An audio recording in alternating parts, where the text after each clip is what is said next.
मैं लगातार भारत के भूगोल से संबंधित लेसन आपके सामने ला रहा हूं। ठीक है, तो आज का जो लेसन है वो है भारत के यानी भारत के प्रमुख भौतिक प्रदेश, यानी भौतिक आधार पर भारत को कितने भागों में बांटा गया है। ठीक है, तो ये वीडियो पार्ट नंबर 1 है, पार्ट नंबर 2, 3, 4 भी आएगा, क्योंकि भारत को 4 भागों में बांटा गया है। जैसे मैंने देखिए यहां लिखा हुआ है भारत के प्रमुख भौतिक प्रदेश। ठीक है, तो यहां देखिए पहला है उत्तर, यानी जो भारत के उत्तर में स्थित पर्वतीय प्रदेश, या आप सीधे कह सकते हैं हिमालय। और दूसरा है प्रायद्वीपीय पठार, यानी देखिए दक्षिण भारत को प्रायद्वीपीय कहते हैं। क्यों? कि भाई 3 ओर से जल से घिरा है और वहां पे जो स्थित पठार है उसके बारे में पढ़ना है। उसके बाद उत्तरी मैदान देखिए नदियों के द्वारा लाए गए अवसादों के जमाव से, और अगर किताबी भाषा बोले तो निक्षेपण से मैदानों का निर्माण हुआ है, उसके बारे में पढ़ना है। और जो चौथा पार्ट है वो है तटवर्तीय, यानी समुद्र किनारे वाला भाग, और उसके बाद द्वीप समूह। तो पार्ट नंबर 1 में हम लोग क्या पढ़ेंगे? ये उत्तर में स्थित पर्वतीय प्रदेश यानी हिमालय के बारे में। तो चलिए फिर शुरू करते हैं। हिमालय, और यहां मैंने दिया हुआ है उत्पत्ति। देखिए हिमालय पहले था नहीं वहां पे जहां अभी है, जो पूरा मानचित्र आप देख रहे हैं यहां पहले था ही नहीं, और इसकी उत्पत्ति कैसे हुई उसके बारे में समझना बहुत जरूरी है। देखिए आपको बहुत पता ही होगा कि बहुत वर्षों पहले सभी जो महादेश हैं वो सटे हुए थे, आपस में सटे हुए थे, जिसे हम लोग पेंजिया कहते थे। और जो भूभाग था उसके चारों तरफ जो जल था उसे पेंथालासा कहते हैं। लेकिन धीरे धीरे, क्योंकि कहा जाता है कि जो ये है 6 प्रमुख प्लेट है यहाँ पे, और वो धीरे धीरे घसकने लगे। ठीक, घसकते गए और 7 महादेशों का निर्माण कर दिए। तो उसे ही कहते हैं प्लेट विवर्तन, और प्लेट विवर्तन की वजह से ही हिमालय की उत्पत्ति हुई है। अब जैसे यहां देखते हैं, मैं एक मानचित्र बनाता हूं ऐसे, मान लीजिए भारत का ये वाला भाग है। ठीक है, और ये एक लैंड था पहले जिसको हम बोलते हैं गोंडवाना लैंड, और ऊपर में जो लैंड था उससे हम लोग बोलते हैं अंगारा लैंड। क्लियर है? लेकिन हिमालय तो था नहीं, तो था क्या वहां पे? तो आप कहिएगा तैथिस सागर। अब देखिए हुआ क्या, प्लेट है तो वो घसकेगा ही, क्योंकि प्लेट के नीचे द्रव है। और ये पता कैसे चला आपको द्रव है कि नहीं है, ये कैसे पता चलता है? तो ज्वालामुखी के उद्गम के कारण और भूकंप के कारण पता चलता है कि भाई इसके नीचे भी, धरातल के नीचे भी द्रव है। तो प्लेट घसकना शुरू हुआ। अब जैसे कि मान लेते हैं ये अंगारा लैंड है और ये गोंडवाना लैंड है, और घसकना शुरू हुआ। तो बोला घसकते घसकते ऊपर गया, और ये ऊपर वाला ये घसक ही नहीं रहा है। तो ये देखिए ऐसे हुआ और फिर धीरे धीरे मुड़ गया, ऐसे मुड़कर हिमालय का निर्माण कर दिया, और तैथिसागर गायब हो गया। ठीक, और इसीलिए हिमालय को मुर्दार पर्वत भी कहते हैं। और अभी तक देखिए ऐसे अभी तक ये घसक ही रहा है, जिसकी ऊंचाई भी बढ़ती जा रही है, इसलिए इसे नवीन पर्वत भी कहते हैं। ठीक, वलित पर्वत भी करते हैं, जैसे वलित मतलब ऐसे वलित हो गया, इसे वलित पर्वत भी कहा जाता है। 3 नाम हो गया, एक मुर्दार, दूसरा नवीन पर्वत, और तीसरा वलित पर्वत। ठीक, और इसके पूरे विश्व में अगर उदाहरण देखा जाए तो बहुत सारे हैं, जैसे कि उत्तरी अमेरिका में आपका रॉकी पर्वत भी है, वो एक मुर्दार पर्वत है। उसके बाद दक्षिणी अमेरिका की बात करें तो एंडीज पर्वत है, एंडीज पर्वत वो भी एक मुर्दार पर्वत है। यूरोप में की बात करें तो आपका हो जाएगा अल्पस, अफ्रीका की बात करें तो एटलस। ये सभी जो पर्वत है ये नवीन पर्वत है, जस्ट लाइक हिमालय के जैसा ही। क्लियर? अब बात करते हैं विस्तार। किसका विस्तार? तो हिमालय का विस्तार। देखिए लंबाई 2400 किलोमीटर, यानी देखिए यहां मैं मानचित्र बनाया हुआ, ऊपर वाला ही से भाग बनाया हुआ, यहां पे सिंधु नदी है और यहां पे ब्रह्मपुत्र नदी है। यहां तक पूरा लंबाई कितना है? तो वो है 2400 किलोमीटर। एक बात और भी है, जब हिमालय ऐसे बना ना तो आगे जाकर ऐसे मुड़ गया, ऐसे मुड़ गया, और मुड़ने की वजह से ही यहाँ पे देखिए और छोटी छोटी श्रेणियां बनी है, पर्वत श्रेणी है, जैसे कि मिस्मी है, यहाँ देखिए पटकाई बुम, उसके बाद नीचे नागा श्रेणी, नागा श्रेणी की सबसे ऊंची चोटी माउंट सारामती, उसके बाद मीजो श्रेणी है, और मीजो श्रेणी को लुसाई श्रेणी भी कहते हैं, और उसी का एक भाग और नीचे देखिए अराकान योमा, ठीक, अराकान योमा, ये किस देश में पड़ता है? तो म्यांमार में, ठीक है, किस देश में पड़ता है? तो म्यांमार में। ये एग्जाम में पूछता भी है। तो ये सब हिमालय का ही भाग है, क्योंकि वहां पे दबाव के चलते मुड़ गया, इसलिए। अब बात करते हैं दूसरा क्या है, चौड़ाई। चौड़ाई की अगर बात करें तो अरुणाचल प्रदेश में थोड़ा कम है, कितना है? तो 160 किलोमीटर है। लेकिन अगर कश्मीर की तरफ आते हैं इसकी चौड़ाई बहुत ज्यादा है, यानी अरुणाचल प्रदेश में कम और कश्मीर में ज्यादा। कितना है कश्मीर में? तो 400 किलोमीटर, ठीक। उसके बाद बात करते हैं कि आपको पता ही है कि भाई लगभग 30 देशांतर भारत से होकर गुजरते हैं, 30 देशांतर लगभग। तो उसी तरह से कितने देशांतर तक फैला हुआ है हिमालय? तो वो है आपका 22 देशांतर तक, ठीक। उसके बाद पूछता है कि इसकी आकृति कैसी है? तो कहीं कहीं बोलता है चाप के जैसा है, और कहीं लिखा रहता है तलवार के जैसा है, ठीक, तलवार की तरफ इसकी आकृति है। क्लियर है? अब बात करते हैं प्रकार। हिमालय के प्रकार कितने प्रकार के होते हैं? तो यहां पे दिया हुआ मैंने 4 प्रकार के होते हैं। पहला होता है ट्रांस हिमालय, दूसरा होता है महान हिमालय, और तीसरा होता है लघु हिमालय, और चौथा होता है शिवालिक हिमालय। तो यही 4 प्रकार के होते हैं। तो इसके बारे में पहले देखते हैं। देखिए मैंने यहां बनाया भी है कि देखिए ये वाला जो लाइन देख रहे हैं पहला, वो हो गया ऊपर में, वो हो गया महान हिमालय, उसके जस्ट नीचे है लघु हिमालय, और उसके जस्ट नीचे है शिवालिक। तो आप कहिएगा सर ट्रांस हिमालय कितने गया? आप तो लिखे ही नहीं। तो लिखे हैं, कैसे लिखे हैं बता रहे हैं आपको। तो यहां पे देखिए ट्रांस हिमालय वह पर्वत श्रेणी जिसका निर्माण, ठीक है, वह पर्वत श्रेणी जिसका निर्माण हिमालय से पहले हुआ है उसे ही ट्रांस हिमालय कहते हैं, ठीक है। वह श्रेणी जिसका निर्माण हिमालय से पहले हुआ है उसे ट्रांस हिमालय कहते हैं। जैसे यहां देखिए काराकोरम श्रेणी, लद्दाख श्रेणी, जास्कर श्रेणी, ये सब क्या है? ट्रांस हिमालय। इनका निर्माण हिमालय से पहले हुआ है। जैसे यहां देखिए 3 कॉलम में बांटा हुआ है मैंने, एक काराकोरम, दूसरा लद्दाख, और तीसरा जास्कर। तो पहले देखते हैं, और सबसे ज्यादा महत्व यही है काराकोरम श्रेणी। देखिए काराकोरम श्रेणी को कृष्णगिरी भी कहा जाता है, काराकोरम श्रेणी को कृष्णगिरी भी कहा जाता है, और इसे उच्च एशिया का ऋण भी कहा जाता है, उच्च एशिया का ऋण हड्डी भी कहा जाता है, 2 नाम। उसके बाद अगर आप देखिएगा ना तो काराकोरम श्रेणी जो है भारत के से थोड़ा अलग में आता है, या अलग कहें कि भारत के भूगोल में आता है, लेकिन पीओके में आता है, यानी पाक अधिकृत क्षेत्र में आता है। उसके बाद अगर आप बात करें तो 4 ग्लेशियर इसमें बहुत फेमस है। जो भारत के सबसे बड़ा ग्लेशियर है वो है सियाचिन, लगभग 76.44 किलोमीटर तक वो ग्लेशियर है, यानी हिम का खंड फैला हुआ है। ये भारत का सबसे बड़ा ग्लेशियर माना जाता है। उसके बाद बेफो 60 किलोमीटर, उसके बाद बाल्टोरा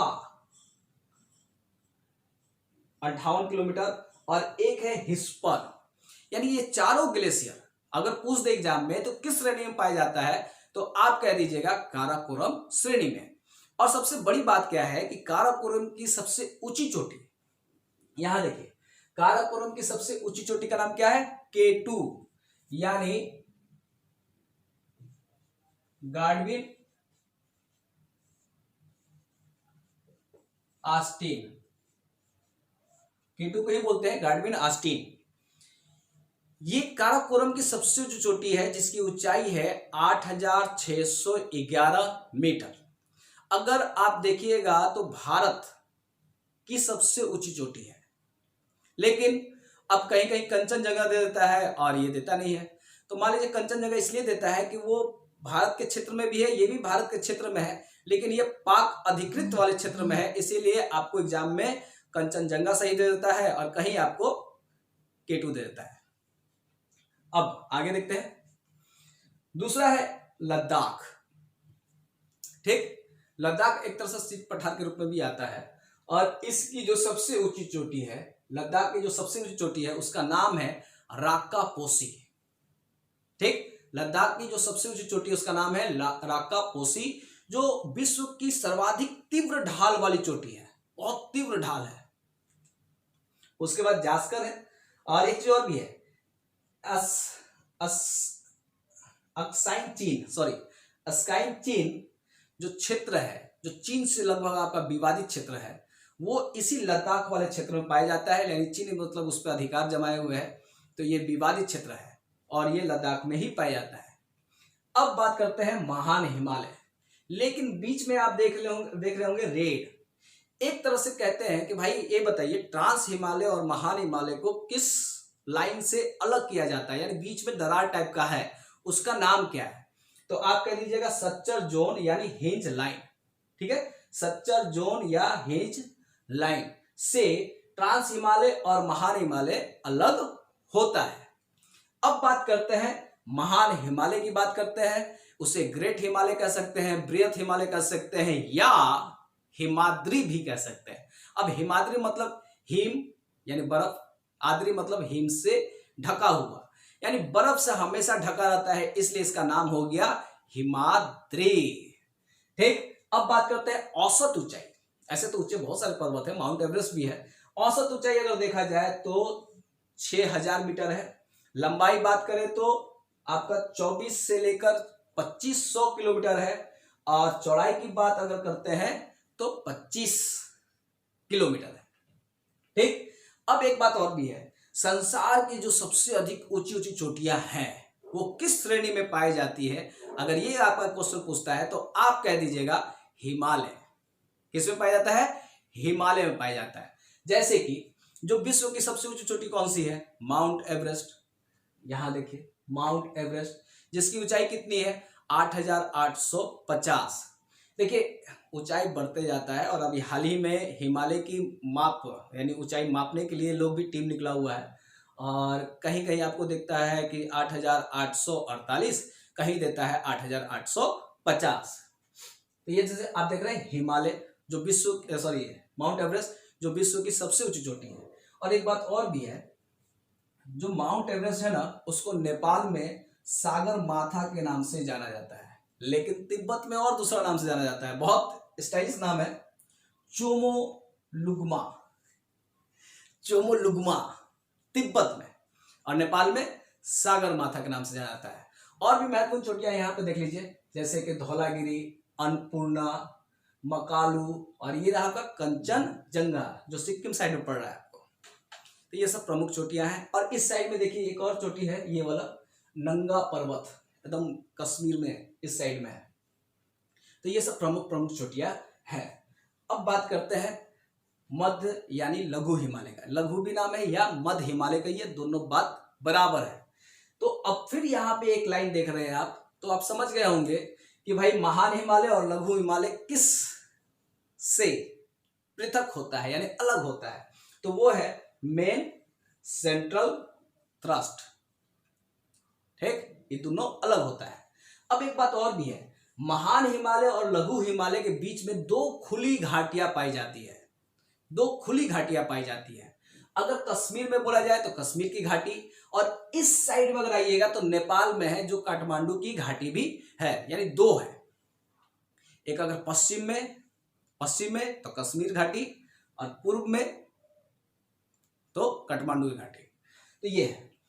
अब यहां पे देखिए लघु हिमालय जो है वो ज्यादा ऊंचा नहीं है, वो 1800 से 3700 मीटर। चौड़ाई जो है इसकी ज्यादा है, 80 से लेकर 100। उसके बाद अगर बात करें कि जितना भी आप घूमने के लिए जाते हैं, जैसे शिमला हो गया, मनाली हो गया, दार्जिलिंग हो गया, ये जितने पर्वतीय नगर हैं फेमस वो सभी पर्वतीय नगर आपको किस में मिलते हैं? तो लघु हिमालय में, यानी हम लोग यहाँ नहीं जाते कभी भी, यही जाते हैं। और उसके बाद अगर देखा जाए तो इसके मतलब मध्य हिमालय में बहुत सारे छोटे छोटे घास के मैदान पाए जाते हैं, ठीक है, घास के मैदान पाए जाते हैं, उसे क्या कहते हैं? तो यहाँ पे देखिए, इस श्रेणी में छोटे छोटे घास के मैदान पाए जाते हैं। तो कश्मीर में मर्ग कहा जाता है, और उत्तराखंड में बुग्याल कहा जाता है, और प्यार कहा जाता है। प्यार, वो वाला प्यार नहीं, ठीक। तो कहा जाता है, जैसे आप देखते होंगे गुलमर्ग, यानी गुलमर्ग यानी घास का मैदान वहां पाया जाएगा, यही है। और साथ में अगर और बात करें तो भाई अगला बात करते हैं शिवालिक की। तो यहां भी गौर कीजिए आप, अलग हुआ है, किससे अलग हुआ है? तो मेन, दोनों में मेन है, लेकिन यहां लगा दीजिए बाउंड्री, किनारे है, इसलिए बाउंड्री फॉल्ट से अलग होता है लघु हिमालय और शिवालिक दोनों से। तो यहाँ ये पॉइंट भी आप नोट करते चलिएगा, ये सब भी, और ये छोटे छोटे पॉइंट। अब बात करते हैं शिवालिक। अब सोचिए ना कि अगर मान लेते हैं ऐसे बड़ा महान हिमालय है, फिर ये आपका लघु हिमालय है, और जो इससे टूटा फूटा तो कहाँ जमा होगा? नीचे छोटे वाले भाग पे, यानी शिवालिक पे, यानी टूट फूट के इसका निर्माण हुआ है। यानी हम कह सकते हैं कि शिवालिक हिमालय का सबसे नवीन श्रेणी है, ठीक। हिमालय का सबसे नवीन श्रेणी शिवालिक है, और इसे हिमालय का पर्वतपाद भी कहा जाता है। पर्वतपाद का मतलब होता है पर्वत के पैर के पास स्थित, ठीक है। और उसके बाद एक और भी आता है कि भाई इसमें ना आपको बहुत चीज मिलता है, कंकड़ के, पत्थर के, चूंकि आप टूटेगा, नदी आएगा टूटेगा, तो छोटे छोटे कंकड़ पत्थर से एक बड़ा मैदान का निर्माण हो जाता है। जैसे कि उसे क्या कहते हैं? तो दून कहा जाता है या द्वार कहा जाता है। जैसे आपने नाम सुना होगा देहरादून, तो ये मैदानी भाग है कंकड़ पत्थर के, देहरादून। या आप कह सकते हैं हरिद्वार, दोनों नाम सुना हुआ आपका। तो दून या द्वार कहा जाता है, और ये आपका शिवालिक में स्थित है, ठीक। अब बात करते हैं कि भाई हिमालय को कितने प्रादेशिक भागों में बांटा गया है? तो 4 भागों में बांटा गया। यहां पे लिखा हुआ मैंने हिमालय का प्रादेशिक विभाजन। अब जैसे मैंने फिर से एक मानचित्र बनाया हुआ है, और ये पूरा श्रेणी देख रहे हैं, यहाँ पे ब्लैक ये श्रेणी है, और जो ग्रीन देख रहे हैं ये नदी है। तो जो पहला नदी देख रहे हैं ये क्या हो गया? सिंधु। और दूसरा जो नदी देख रहे हैं वो है सतलज। अब सिंधु और सतलज के बीच में कौन सी जो हिमालय की श्रेणी है उसे किस नाम से जाना जाता है? तो आप कह दीजिएगा पंजाब हिमालय के नाम से। किस नाम से? पंजाब हिमालय के नाम से। इसकी लंबाई कितनी है? तो 560 किलोमीटर। उसके बाद कहते हैं सतलज से काली नदी के बीच में जो श्रेणी है उसे किस नाम से जाना जाता है? तो उसे बोलते हैं कुमाऊं। यहां पे देखिए कुमाऊं, जिसकी लंबाई है आपका 320 किलोमीटर। उसके बाद यहां देखिए काली नदी से तिस्ता नदी के बीच में जो श्रेणी को हम किस नाम से जानते हैं? तो उसे हम लोग कहते हैं नेपाल, ठीक। नेपाल हिमालय के नाम से। और इसकी चौड़ाई सबसे ज्यादा है, लंबाई सबसे ज्यादा है। वो कितना है? तो आपको 800 किलोमीटर। उसके बाद बात करते हैं तिस्ता से ब्रह्मपुत्र। तिस्ता नदी से लेकर ब्रह्मपुत्र तक के बीच में जो हिमालय की श्रेणी को किस नाम से जाना जाता है? तो उसे हम लोग कहते हैं असम हिमालय, जिसकी लंबाई पूरी अगर देखी जाए यहां से यहां तक में तो 720 किलोमीटर तक है, ठीक है। तो ये पूरा आपका एक हिमालय का चार्ट है, डाटा है। और जो महत्वपूर्ण डाटा थे मैंने यहाँ पे लिख दिया था, और आप इसे जरूर नोट कर लीजिएगा, क्योंकि भाई देखिए अगर एग्जाम निकालना है तो थोड़ा बहुत मेहनत करना पड़ेगा। क्योंकि देखिए आप भी समझ सकते हैं कि यहाँ पे बहुत सारा मेहनत हो रहा है, और लगातार मैं आपके लिए और भी मेहनत करूंगा, लेकिन आपको एग्जाम निकालना है तो आपको भी बहुत मेहनत करना होगा। रहा बात ये जो डाटा है आप कहिएगा सर हट जाइए, स्क्रीनशॉट ले लेते हैं। स्क्रीनशॉट मत लीजिए या ले लीजिए, लेकिन खुद बनाइए भी, ठीक। खुद बनाइए, जितना ज्यादा आप लिखते हैं तो उतना आपको याद होता है, ठीक है। और आप अनअकैडमी पे भी जुड़ सकते हैं, ऐप डाउनलोड कीजिए, उसमें 2 तरह के क्लास होते हैं, एक स्पेशल जो फ्री ऑफ कॉस्ट है, उसमें बहुत सारे टेस्ट वेस्ट मिलेंगे आपको, जो मैं रोज रात को 10 बजे स्पेशल क्लास लेता हूँ। आपको बस सेलेक्ट करना होगा, गोल जो सेलेक्ट करना होगा वो बीपीएससी का। और उसके बाद अगर आप प्लस कोर्स लेना चाहते हैं तो सब्सक्रिप्शन ले सकते हैं। मेरा कोड यूज कर लीजिए, मुकेश कुमार नाम से है, मुकेश कुमार, दोनों सटल है, ठीक, वो नाम यूज कर सकते हैं और आराम से आप बीपीएससी की तैयारी कर सकते हैं, पीटी हो या मेंस हो, सबका, ठीक है। तो और जितने भी और सरकारी मतलब एग्जाम निकलते हैं बिहार से रिलेटेड, वो सब चीज की तैयारी उसमें होता है। तो आपको कैसा लगा जरूर बताइएगा, और समय मिले तो थोड़ा शेयर भी कर दीजिएगा। चलिए फिर नेक्स्ट वीडियो में मिलते हैं।